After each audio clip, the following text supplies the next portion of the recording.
Welcome to Chinese History and Mythology. Hello friends, welcome back to Chinese History and Mythology. Before today's episode, we have already traveled through several major chapters of Chinese history. We went through the Shang period and its legendary story, the investiture of the gods. Then we entered the Zhou period and talked about several influential books from that era, including the Tao Te Ching and the Art of War. They sound deep and difficult, almost like books that ordinary people would not read for fun. So you may wonder, between the Zhou and the Qin periods, were there any books of mythology or storytelling? There actually was. This book may not be as famous worldwide as Journey to the West or The Investiture of the Gods, but many of the stories inside it are extremely well known. The book is Chronicles of the Eastern Zhou Kingdoms. Chronicles of the Eastern Zhou Kingdoms uses the Spring and Autumn period and the Warring States period as its backdrop. It tells the 500 years of history from the end of the Western Zhou to the Qin unification. Around the year 221 BCE, it presents these stories in an easy-to-read, novel-like format, and it has been an important introduction to that era for generations of readers. Many well-known Chinese idioms come from this book, including retreat 3 leagues, one cry that shocks the world, and carrying thorns to ask for forgiveness. The book captures the rise and fall of leaders across 5 centuries and was written by Feng Menglong for the citizens of late Ming society. It shows the decline of the Zhou royal house, the rise of competing states, and the appearance of countless heroes. It portrays rulers like Du Quan of Qi and Du Quan of Jin, as well as strategists and generals like Sun Bin, Jiang Yi, and Bai Qi. Now let us step into this long historical novel that stretches across the Zhou dynasty. First, let us sort out the timeline. The Zhou began when King Wu of Zhou defeated the last Shang king, King Zhou. He became the ruler of all under heaven. After him came several capable kings, such as King Cheng and King Kong. With their efforts, and with the help of loyal and talented ministers, the early Zhou remained stable. Wars decreased, weapons rested quietly, education and ritual systems were rebuilt, and the people lived relatively peaceful lives. But good days never last forever. By the time of King Yi, the 8th generation after King Wu, things began to go wrong. The Zhou had built their political system on the idea of granting lands and titles to relatives and loyal supporters. These people were sent out to establish small states. In the early years, these states behaved properly. They came to the capital every year to pay tribute and show respect to the Zhou king. But by the time of King Yi, these small states had grown stronger. They had land, soldiers, and ambition. Their loyalty wavered. They began skipping tribute and ignoring royal authority. By the time of the next ruler, King Li, everything fell apart. King Li was cruel, unreasonable, and harsh. He raised taxes, punished people randomly, and cared nothing about the suffering of the common people. The citizens of the capital could not endure it any longer. Eventually, they rebelled and killed King Li. This became the first major historical moment when common people overthrew a sitting king. Many later uprisings can be traced back to this event. With the king dead, the country could not be left leaderless. Fortunately, 2 senior ministers, the Duke of Zhou and the Duke of Shao, worked together to support the young crown prince, Ji Jing, who then became the new king, King Zhuan of Zhou. When King Zhuan first came to power, he did quite well. He brought in a group of capable ministers, and with their help, the political system recovered a little. Although the Zhou dynasty continued to decline overall, King Zhuan's reign is often called a brief revival. But some things can never return to the glory of the past. King Zhuan worked hard, but he was not a founder like King Wu. Even at its best, the Zhou of his period could only achieve a modest recovery. In the 39th year of King Zhuan's reign, around 789 BCE, a problem appeared on the western border. A group of nomadic tribes, known as the Rom, had been living there. In name, they were supposed to follow the Zhou king's orders, but by this time, they no longer respected Zhou authority. They ignored commands and acted independently. King Zhuan became angry and decided to personally lead an army against them. The result was a defeat. Many soldiers died and the army suffered heavy losses. King Zhuan felt humiliated and wanted to launch another campaign, but he also knew that a war required manpower, supplies, and planning. Emotion alone could not win a battle, so he decided to go to the Taiyuan region in the area near today's Gaon to personally check on the population and resources. He wanted to know exactly how many households lived there, how many men could serve as soldiers, how many chariots, horses, and supplies they had. He needed accurate numbers before making any further military decisions. The minister, Zhang Shanfu, was very worried and repeatedly advised the king not to start another war. He said the country was already weakened and needed time to recover, but the king did not listen. He insisted to complete this survey. After finishing the work, King Xuan began his return journey. When he was still some distance away from the capital of Haiyojing, night had already fallen. He was eager to return and ordered his driver to speed up so that he could enter the palace that night. As he passed through one part of the city, he noticed a group of children. There were dozens of them standing together, clapping their hands and chanting a short verse in unison. King Juan ordered the carriage to stop so he could listen carefully. The children were repeating the same short rhyme. The moon is rising and the sun is setting. A bow made of mountain mulberry and a quiver made of wild grass. The Zhou Kingdom is about to fall. In the original words, it was the moon will rise, the sun will set, the mulberry bow and the wild grass quiver will bring the fall of Zhou. The mulberry tree, called Yi, was a type of tree used to make bow staves. Ji was a type of wild grass used to weave quivers. Together, the rhyme meant that weapons made from these materials would bring danger to the kingdom. When King Xuan heard this, he became extremely upset. He hated anything that sounded unlucky and felt like this rhyme was cursing him and the entire Zhou dynasty. He immediately ordered his guards to seize all the children. The children panicked and scattered. Only 2 were caught, one older and one younger. They were brought to kneel before the king. King Xuan asked them, "Who created this rhyme? Who taught you to sing it?" The younger child trembled and could not speak. The older one gathered his courage and said, "We did not create it. 3 days ago, a child wearing red clothing came to the market and taught us these 4 lines. We did not understand the meaning. We were only repeating them. Soon, many other children learned it too. Now children across the entire city are singing it." King Juan asked, "Where is that child now?" The child replied, "We never saw him again after that day." The king's face darkened. He dismissed the 2 children, but immediately summoned the official in charge of the city markets. He issued an order that if any child dared to sing those lines again, the child's father and older brothers would be arrested and punished. Only after giving this order did King Juan return to his palace. The next morning, as usual, the ministers gathered in the court to greet the king. After everyone took their positions, King Xuan told them what he had heard the night before and asked them to explain it. The Minister of Rights, Xiaohu, spoke first. He said, "The mulberry tree can be used to make bows. The wild grass can be used to make quivers." This rhyme sounds like a warning that trouble related to warfare may be coming. Zhang Shanfu followed. He said, "Bows and arrows are tools of war. Your Majesty just returned from Taiyuan because you wanted to prepare for another campaign against the Rom. If we continue fighting without rest and repeatedly send common people to the battlefield, this may truly bring disaster to the state." King Xuan listened and only nodded slightly. He did not say much. He still felt very uneasy, but he could not think of any better explanation. So he asked again.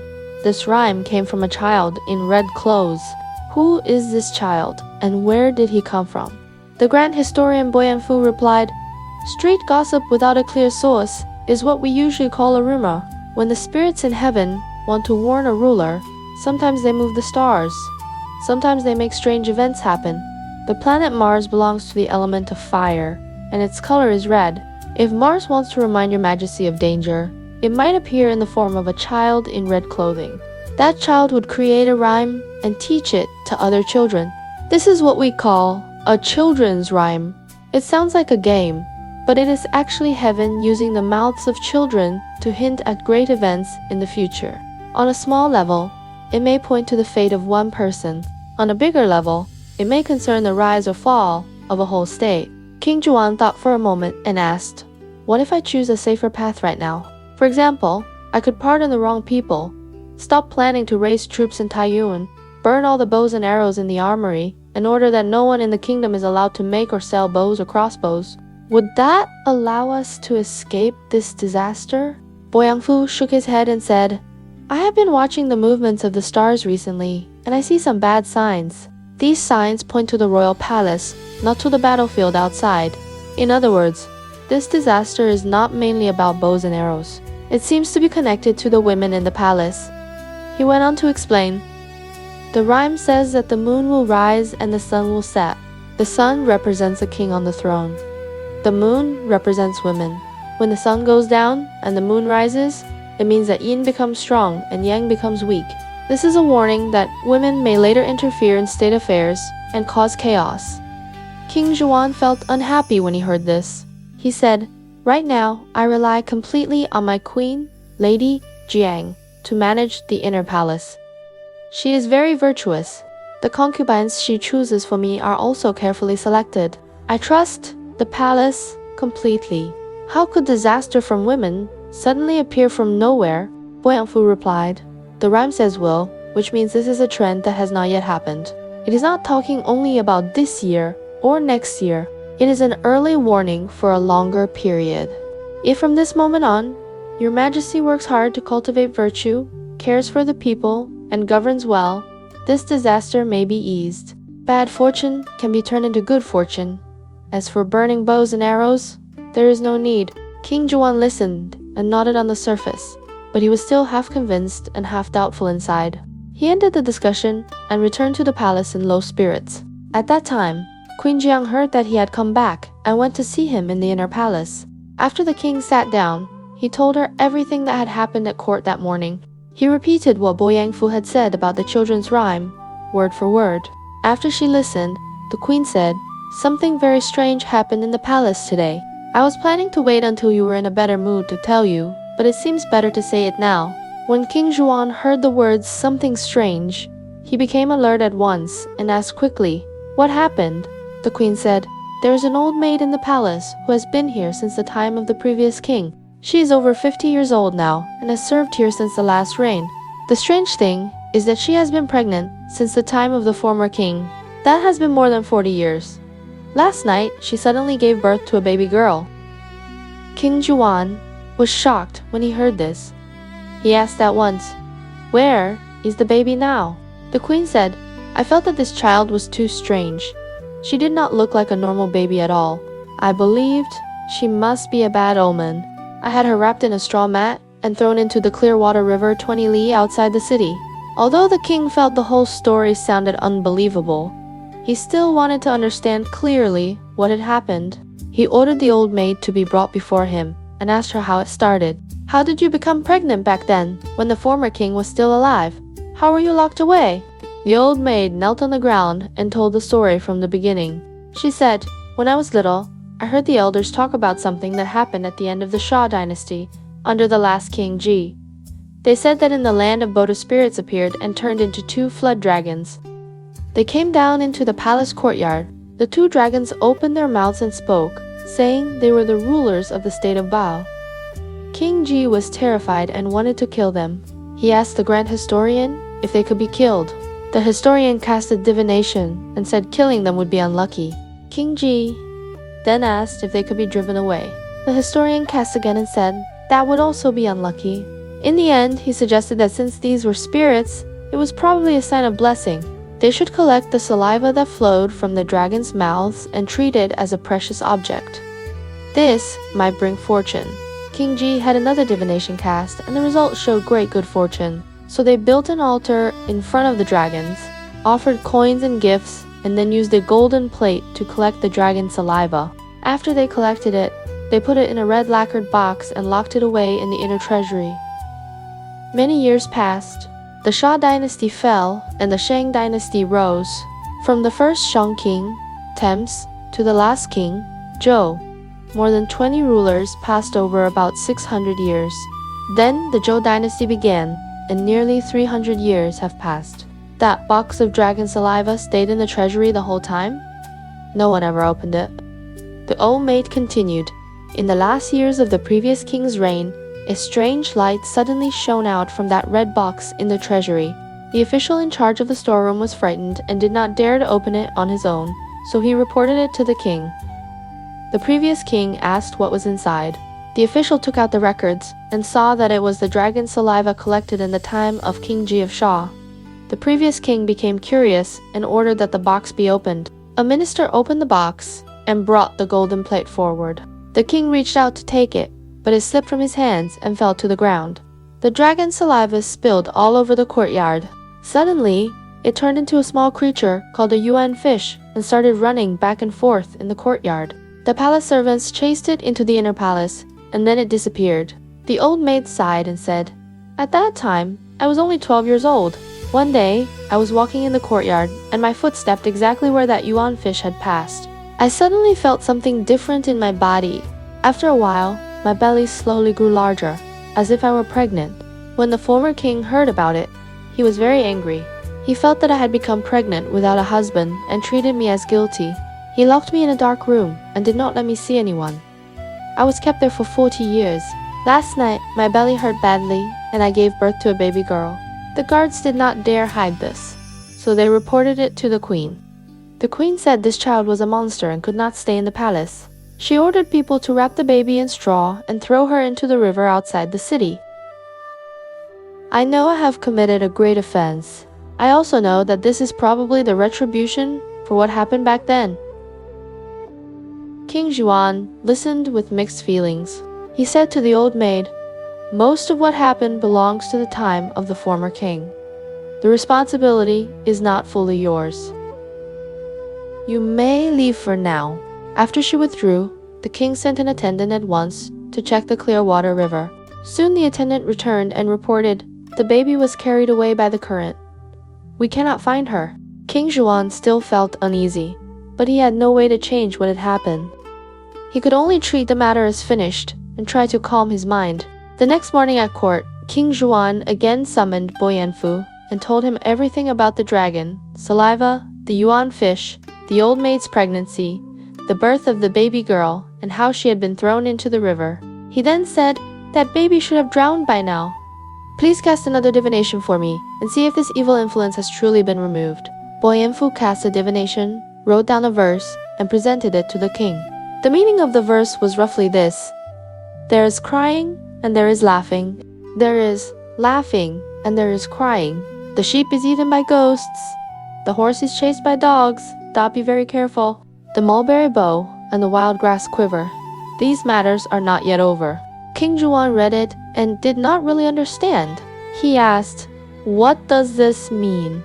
Bo Yanfu explained, "In the system of the 12 earthly branches, the sheep corresponds to the sign of Wei, and the horse corresponds to the sign of Wu. Crying and laughing mixed together means that joy and sorrow are tangled. It shows that this matter will not end quickly and will likely reach a turning point in a year of Wu or a year of Wei. In short, I believe that although the bad omen seems to have left the palace, it has not truly disappeared." King Zhuan heard this, and his face grew dark. He felt very troubled. In the end, he issued a harsh order. From today on, officials inside and outside the city must search every household for any trace of this baby girl. Whether alive or dead, if anyone has pulled her from the river and hidden her at home without reporting it, and a neighbor exposes them, the whole family will be put to death. On the other hand, if anyone rescues his child and honestly brings her to the authorities, that person will be rewarded with 300 bolts of cloth and silk. He then assigned Senior Minister Dubo to oversee the whole matter and make sure it was done quickly. At the same time, because the divination verse and the children's rhyme had both mentioned the mulberry bow and the wild grass quiver, King Zhuan appointed official Zuairu to supervise the markets. Zuairu was to spread the order that no one was allowed to make or trade bows made from mountain, mulberry, or quivers woven from wild grass. If such items were found, they could not be bought or sold. Anyone who made or traded them would be put to death. The market officers received the order and immediately led their men through the markets and streets. They read the royal command aloud to the people while patrolling. The citizens in the city were frightened and dared not touch such items. Only the peasants far away in the countryside had not yet heard about these new rules.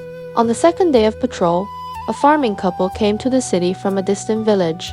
They made their living by making bows and weaving quivers. That day, They happened to come in for the midday market. The wife carried several wild grass quivers in her arms. The husband had 10 or so mulberry bows on his back. Just as they approached the city gate, they ran straight into the market officer and his men. The officer saw what the couple were carrying and knew at once that they had broken the new law. He shouted and ordered his men to seize them. The guards rushed forward and grabbed the woman first. The man realized something was wrong. He threw his bows to the ground and ran as fast as he could. Somehow, he managed to escape. The officer had the woman tied up and brought, along with a pile of mulberry boughs and wild grass quivers, to Zhuaru, the official in charge. Zhuaru looked at the items and thought to himself, these two things match the mulberry bow and wild grass quiver in the children's rhyme, and also match what Boyangfu said about a disaster from women. Now that this woman has been caught, I can treat her as the female demon in the omen. If I report that the sign has come true, I will have an answer for the king. So he hid the fact that the man had escaped and only reported to King Juan. A woman has broken the law by making and selling mulberry boughs and wild grass quivers. According to your order, she should be put to death. King Zhuan thought for a moment, asked no further questions, and said, execute the woman according to the law. Take the bows and quivers she brought and burn them in the market in front of everyone as a warning. So the woman was executed at the north gates. The bows and quivers were burned in public. Later, someone wrote a poem about this event, saying, in essence, instead of resolving the bad omen with thoughtful policy, the ruler clung to a children's rhyme and killed an innocent woman. He called himself a restorer of the dynasty. But in moments like this, was there any minister who truly dared to speak the truth?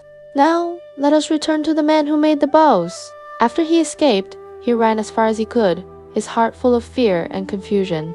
Why is the government trying to arrest us? We are only craftsmen who make and sell bows.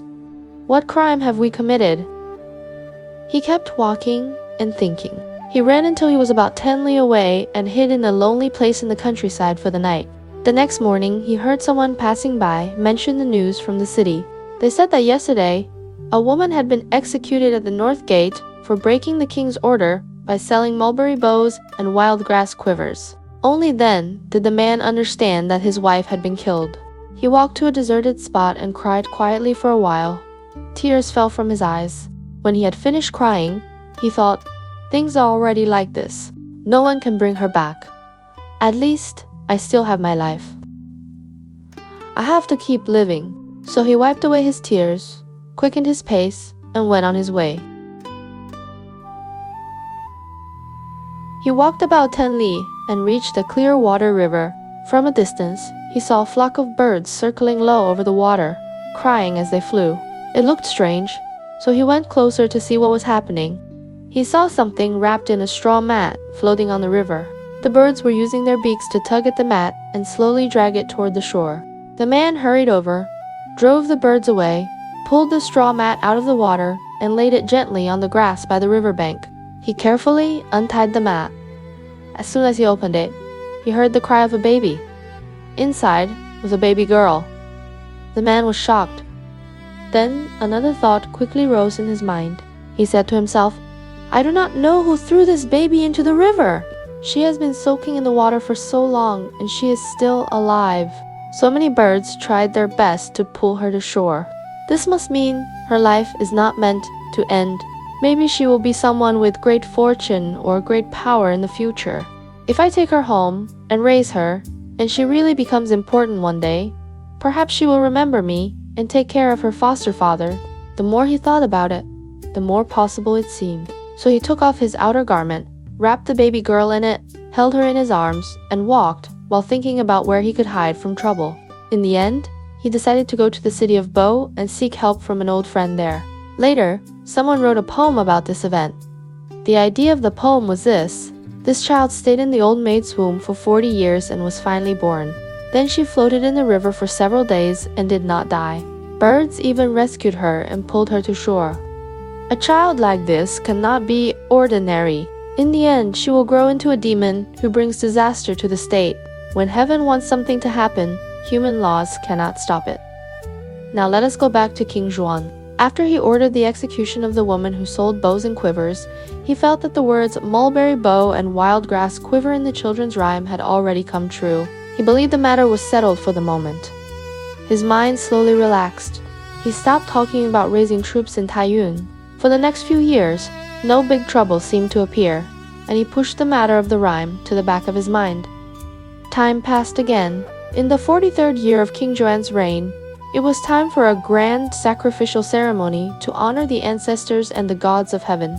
According to ritual, before such a ceremony, the king had to stay in a special fasting palace, live simply, eat lightly, and purify his mind to show respect. That night, around what we would now call midnight, the fasting palace was very quiet. The palace maids and attendants had withdrawn to the outer rooms, leaving only a few people on duty. King Zhuan lay on his bed alone, half awake and half asleep, when he suddenly saw a very beautiful woman slowly walking in from the west and entering the fasting palace. The king was startled. According to the rules, no one was allowed to enter the fasting palace at that time, especially not an unknown woman. He shouted at her for breaking the sacred rules and called loudly for his attendants to seize her. But no matter how he shouted, no one answered. No guard came in. The woman did not seem afraid at all. She walked straight into the ancestral temple, faced the spirit tablets of the former kings, laughed 3 times, and then cried 3 times. After that, she calmly picked up the spirit tablets of 7 former kings, tied them together, tucked them under her arm, and walked toward the east. King Zhuan was terrified. He jumped out of bed and ran after her, shouting for people to stop her. As he ran, he suddenly jolted awake and realized that all of this had happened in a dream. His heart was still uneasy, but the ritual could not be skipped. He forced himself to pull his mind together, went as usual into the ancestral temple, and completed the sacrifice to his ancestors.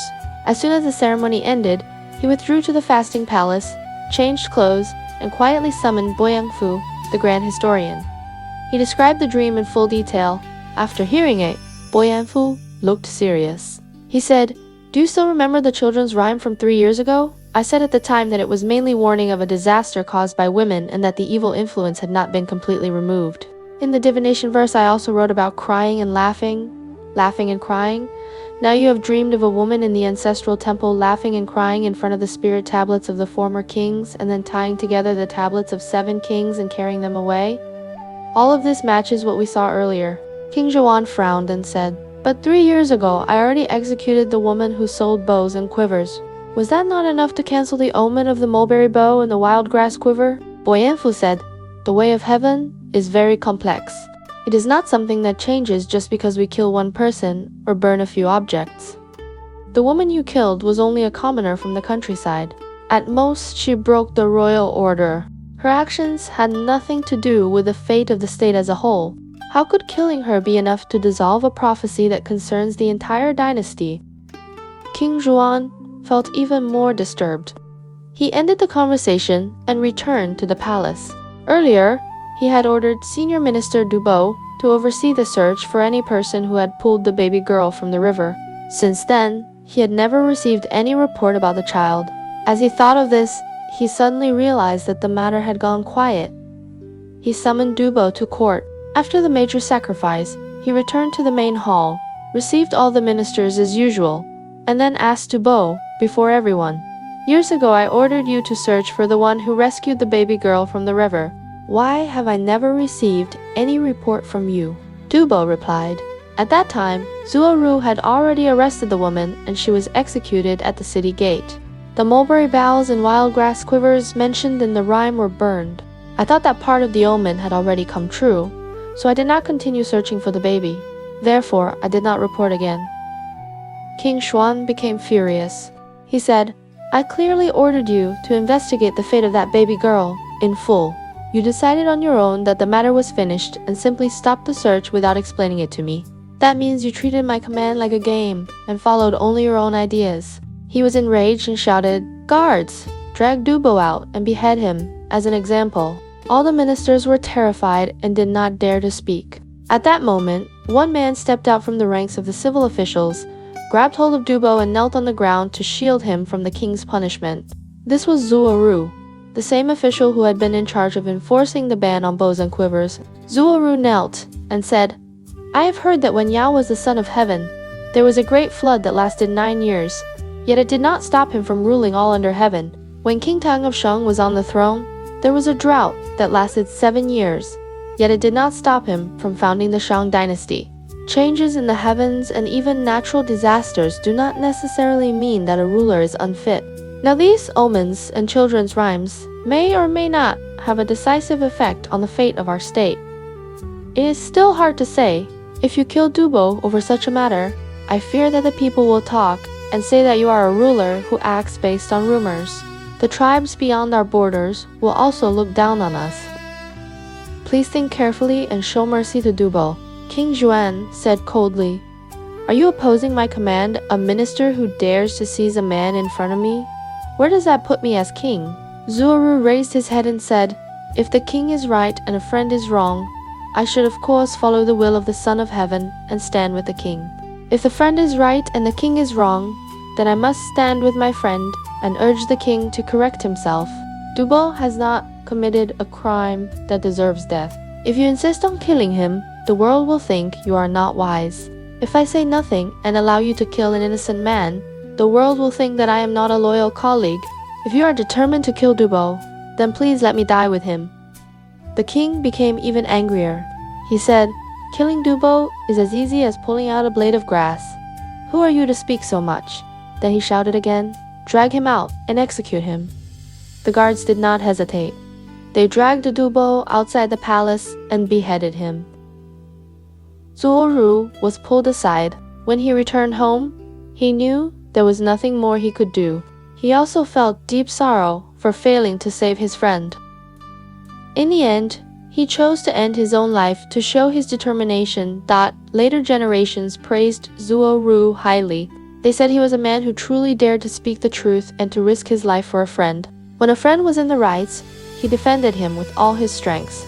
When the ruler was in the wrong, he dared to stand against him. He was a rare, upright minister. As for Dubo, after his death, his son Shishu fled to the state of Jin. There he became a judge with the title of Sishi, meaning officer of law. Some of his descendants took Shi as their family name. Others received land in a place called Fan and changed their family name to Fan. Later, in the area of Duling, where the Du family had lived, the common people felt sympathy for Dubo, who had been killed unjustly. They built a temple for him called the Temple of Lord Du. Some people also called it the Temple of the Right General, and it was passed down for generations. Now, let us return once more to King Zhuan. The next day, when he heard that Zuoru had taken his own life, he felt a little regret. He realized he had been too impulsive and had killed people he should not have killed. His mood became very heavy. He was often depressed. At night, he could not sleep well. In the daytime, he had no energy for court affairs. Gradually, his speech became confused. He forgot many things. He often skipped court when he should have appeared. His whole mind was in a state of confusion. Queen Jiang saw that his body and spirit were both weak. She stopped troubling him with small matters. In the autumn of the 47th year of his reign, King Zhuan's health improved slightly. He felt that he had been shut inside the palace for too long. The more he stayed inside, the more his thoughts twisted around. So he decided to go out hunting in the suburbs to clear his mind and see if he could recover some spirit. He ordered the officials in charge of works and war to prepare chariots, horses, and hunting gear. He also had the grand historian choose a lucky day. When the day came, King Zhuan put on hunting clothes and rode in a tall chariot drawn by 6 horses. The old General Yin Jifu stood on his right, the brave General Shao, who stood on his left. Banners flew in front. Soldiers in armor followed behind in neat ranks. The grand hunting party moved east out of the city. The area east of the capital was a mix of plains and woods, very suitable for hunting. King Zhuan had not been out to hunt for a long time. When he reached the open fields, his mood really did improve. The wide sky, the open land, and the fresh air made him feel a rare lightness. He ordered the army to set up camp there and prepare for a proper hunt. He gave 3 main rules for the hunt. First, no one was allowed to trample the crops of the common people. Second, no one was allowed to cut down trees or burn the forest at will. Third, no one was allowed to use the hunt as an excuse to disturb the nearby villagers. Any game that people caught had to be turned in. He would distribute rewards according to merit. If anyone hid game for themselves and was discovered, they would be punished severely. Once these orders were given, morale was high. The soldiers and noblemen all wanted to show what they could do. When the hunt began, the chariots raced and turned, showing off the skill of the drivers. Archers drew and released their bows again and again. Birds and animals were startled and ran through the woods and grass. Hawks circled in the sky. Hunting dogs sprinted along the ground. Foxes, rabbits, deer, and wild boars were chased all over the fields. Throughout the day, shouts and cheers were heard whenever an arrow hit its target. King Shi Huang watched with great pleasure. He felt he had not been this relaxed for a very long time. They hunted until the sun was about to set, roughly late afternoon. Then he felt it was enough and ordered the hunt to stop. The soldiers tied their game, loaded it onto carts, and prepared to return to camp. Not long after they set off, after about 3 or 4 li, King Shi Huang felt sleepy on the jolting chariot and closed his eyes for a short nap. In that half-dream state, he suddenly saw a small chariot in the distance, rushing toward him. 2 men stood on it. They had lacquered red bows on their arms, and lacquered red arrows in their hands. They approached and bowed to King Shi Huang. They said, "Great King, how is your health recently?"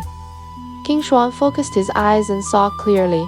The 2 men were Dubo and Zuoru, the very officials he had ordered executed. He was so frightened that he woke with a start from his half-sleep and quickly asked his attendants, "Did you see that chariot in front of us? Who were those 2 men on it?" The attendants looked at each other and said, "We did not see anything." The king's fear grew deeper. After a short while, the small chariot appeared before him again. The 2 men looked the same as before. Their bows hung on their arms. Their arrows were in their hands. They moved back and forth in front of his chariot as if they were blocking his way on purpose. King Shi Huang was both angry and afraid. He shouted in their direction, "You 2 criminals dare to rush around in front of me?" As he shouted, he drew his sword and slashed at the air, trying to scare them away. At that moment, Dubo and Zuoru spoke. They said, "You are an unjust ruler. You refused to cultivate virtue and instead killed loyal ministers without cause. We were devoted to you while alive, and in the end, you had us executed. Now, your allotted time is finished. We have come to claim your life. Return what you owe us." As soon as they finished speaking, they raised their bows, set their arrows, and shot straight at King Shi Huang's chest. The king felt a heavy blow in his heart. He cried out and collapsed in the chariot. Yin, Jifu, and Xiaohu, riding with him, turned pale with fear. They quickly ordered the driver to stop the chariots. They called for hot ginger broth and other remedies and tried to revive him. After some time, King Shi Huang slowly woke up. But as soon as he opened his eyes, he clutched his chest and cried that it hurt. He said it felt as if his heart were burning and being stabbed, that no one dared delay. They changed their route at once and rushed back to Heojin, brought him into the palace, and laid him down to rest. What had started as a hunting trip to lift his spirits turned into the beginning of a bad omen. The soldiers who had hoped for rewards returned quietly to their camps without any celebration. Everyone felt uneasy. Later histories wrote that after this incident, King Shi Huang's body grew weaker and weaker and his mind declined further. After that, the fortunes of the Zhou moved steadily downward. Eventually, under King Yu, the infamous beacon fire to tease the lords took place. The Western Zhou collapsed and the Zhou dynasty entered the troubled era of the Eastern Zhou. We will continue that story in the next episode. Do not go away. There is more great content coming up.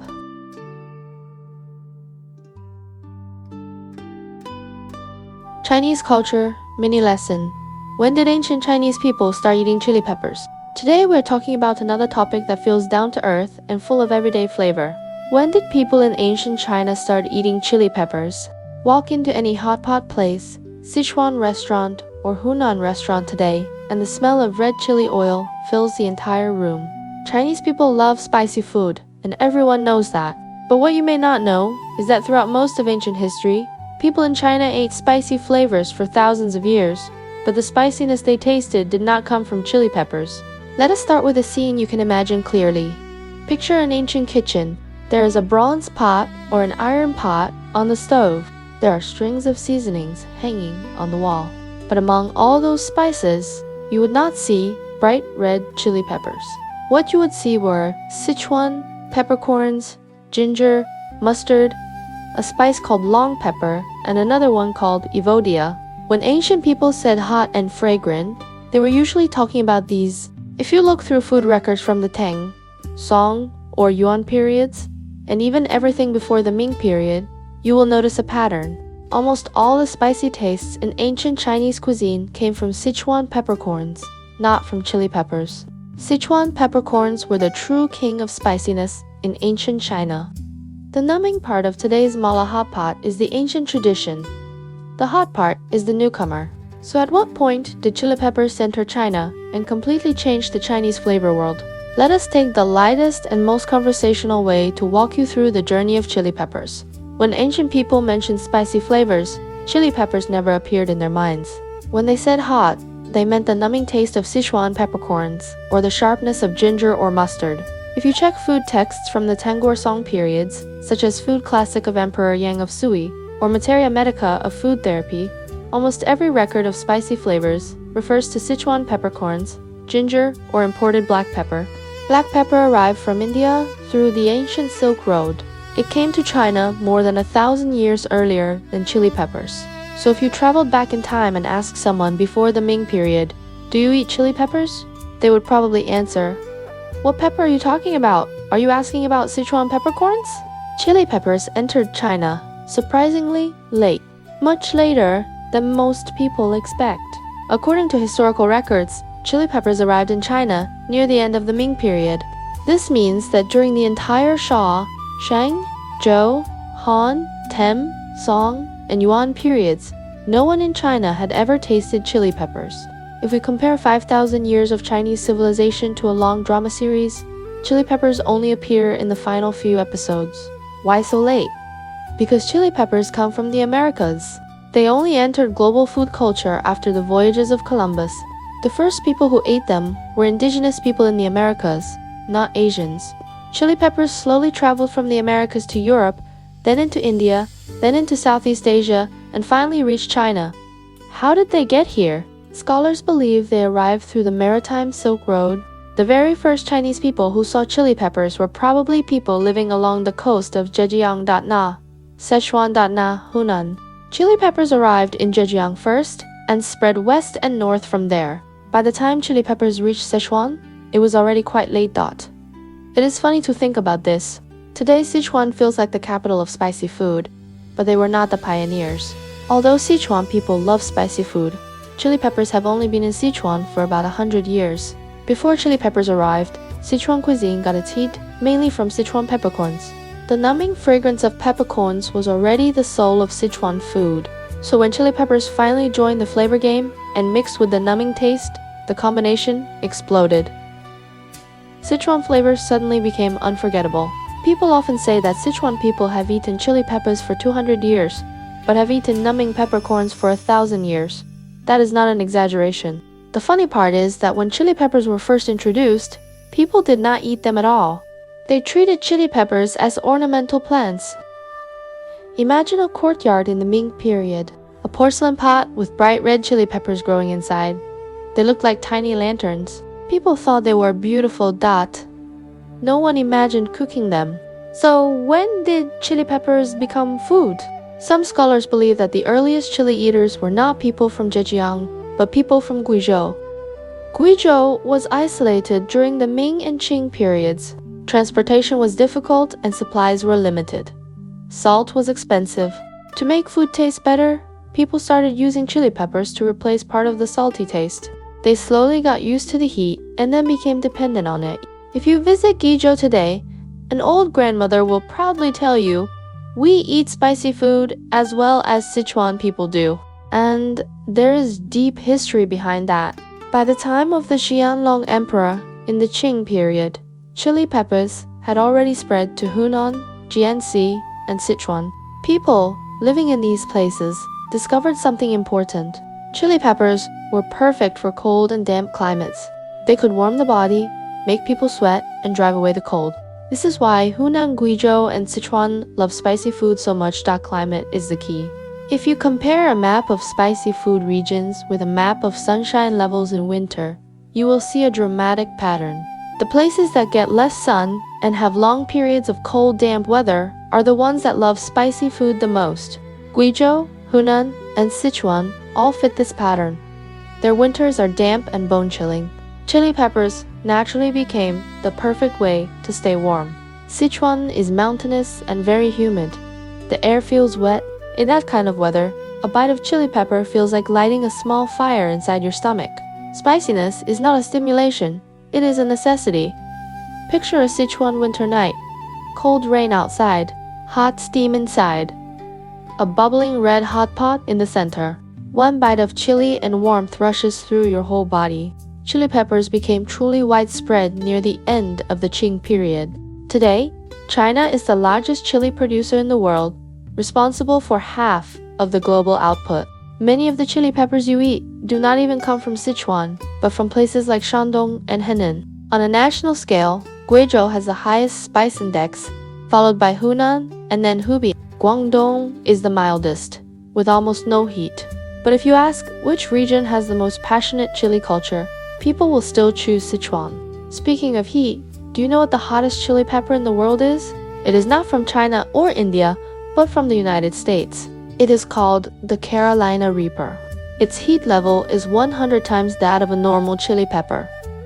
It can make you feel like you are dying. If you think you can handle spicy food, do not challenge it lightly. The interesting thing is that chili peppers came to China very late, but completely reshaped Chinese cuisine. When chili peppers met the poverty of Guizhou, the damp cold of Sichuan, and the bold personalities of Hunan, these three forces collided and created the spicy China we know today. Picture this. A wealthy Ming household admired chili peppers as beautiful plants. A poor Guizhou family in the Qing period used chili peppers because salt was too expensive. A Hunan cook chopping chilies for a huge bowl of steamed fish head. A Sichuan family around a hot pot on a cold night, everyone red-faced but happy. This is the journey of the chili pepper in China. That is all for today. If you enjoyed these light and vivid stories about daily life and culture in ancient China, welcome to keep listening and subscribing to my program, Chinese History and Mythology. Next time, we will continue discovering the cultural stories hidden in everyday life.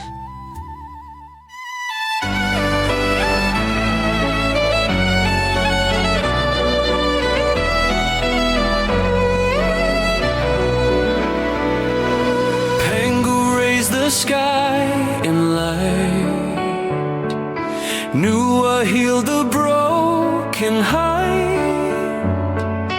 Fuxi traced the world's design. Every age leaves stories bright. Yaya dynasty shaped bronze. Shang dynasty cast oracle bones. Thou dynasty built right. Qin dynasty forged the great walls. Han dynasty opened Silk Road winds. Three kingdoms dynasty turned war to tales. Qin dynasty led ink and mountains bloom. Sui dynasty carved the Grand Canal. Tang dynasty crowned the world with art. Song dynasty raised learning's flame.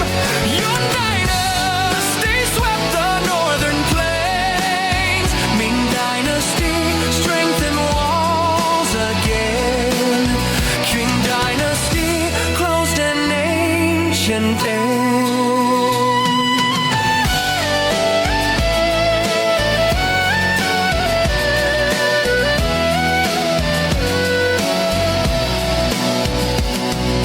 Every age leaves stories bright. History and myth ignite in endless light. China's history moves in mystery through the night. Footsteps of this land enchant the world in light.